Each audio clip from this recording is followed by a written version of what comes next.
Puxa vida, a cáscara sagrada é um remédio que eu acredito é largamente utilizado pela população brasileira, né? E veja que a doutora Juliana, está dando aqui importantes informações, né, a respeito da potência da cáscara sagrada, né? Seja para o bem, seja para o mal, né?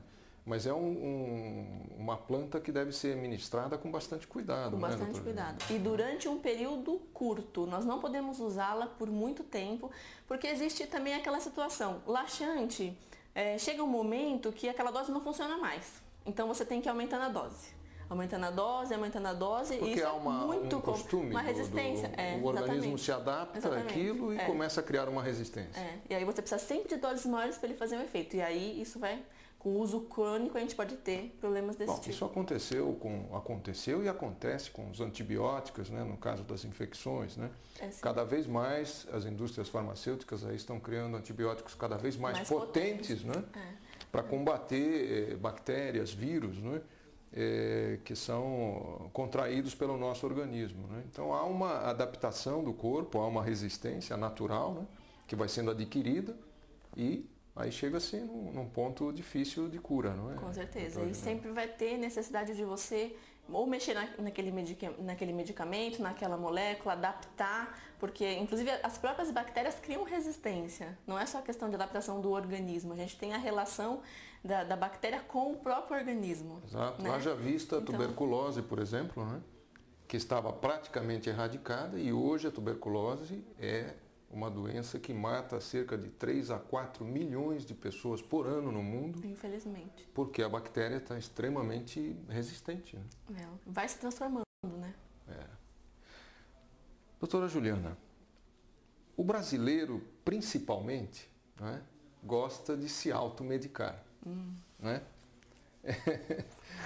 Como é que você, não só. Como é que você vê esta questão, em função de tudo que nós temos falado, né? Dos fatores positivos e negativos, né, das plantas, enfim, de qualquer remédio. Os próprios alimentos, os alimentos também funcionam a mesma coisa, como trazem benefícios e malefícios ao nosso organismo. Né? Tudo que nós ingerimos tem um fator positivo ou negativo. Mas a questão da automedicação é algo que faz parte da cultura do povo brasileiro. Né? Infelizmente. Como é que você vê isso? Você tocou agora, Vladimir, num ponto muito importante. Eu acho sempre importante a gente esclarecer, explicar.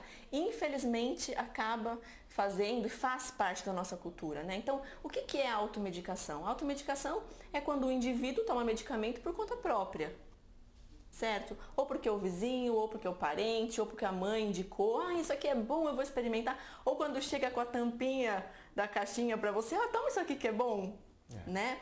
Então isso é muito sério. Hoje, eu vou passar para vocês agora dados que são muito preocupantes, isso é muito sério. Hoje, cerca de 29% das mortes registradas no Brasil são decorrentes de intoxicações alimentares.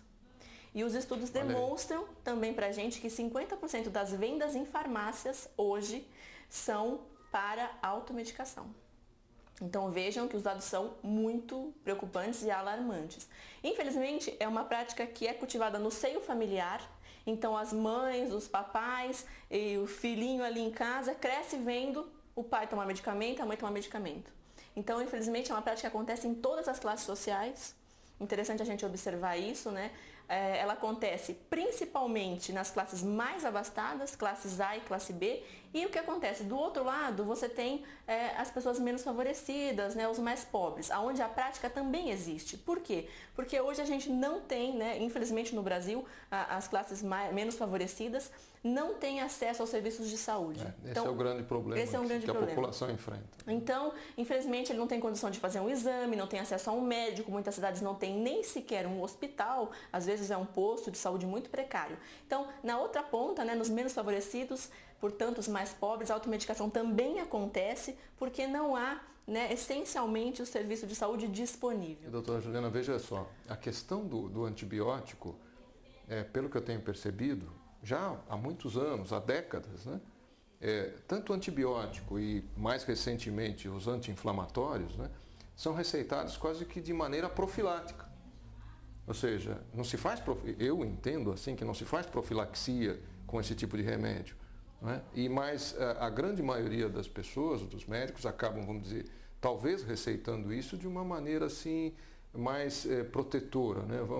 Profilática, mas não que deveria ser necessariamente ingerido pela pessoa, né? Além da questão das farmácias, né? De uma maneira geral. As pessoas chegam, compram, estão com uma dor ou com algo inflamado, vai lá e compra um anti-inflamatório, compra um antibiótico, né? Ingere aquilo e, obviamente, com todos os efeitos colaterais que você está dizendo aí. Com certeza.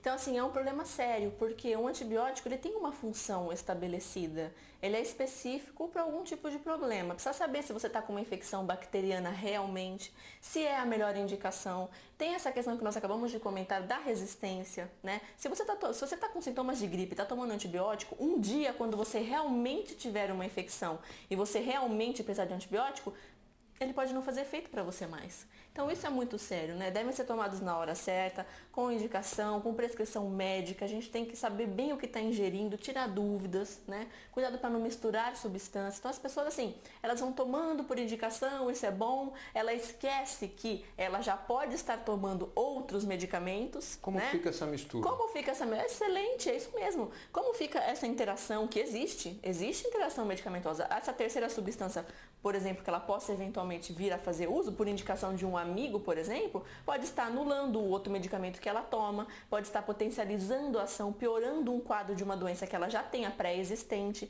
Então, a automedicação a gente tem que lidar com muita responsabilidade, muito cuidado com esse tema, evitar de fato tomar porque alguém indicou, né? Tem que ter uma real necessidade. Será que eu preciso disso? Qual é o meu problema? Né? Conversar, procurar ajuda de um especialista, enfim, para não misturar as coisas. Doutora Juliana, mais uma vez o tempo nos cobra. E vamos ficando por aqui, mas certamente teremos aí pelo menos mais 1 ou 2 programas com você, né? Dando continuidade a esse tema que é de extrema importância.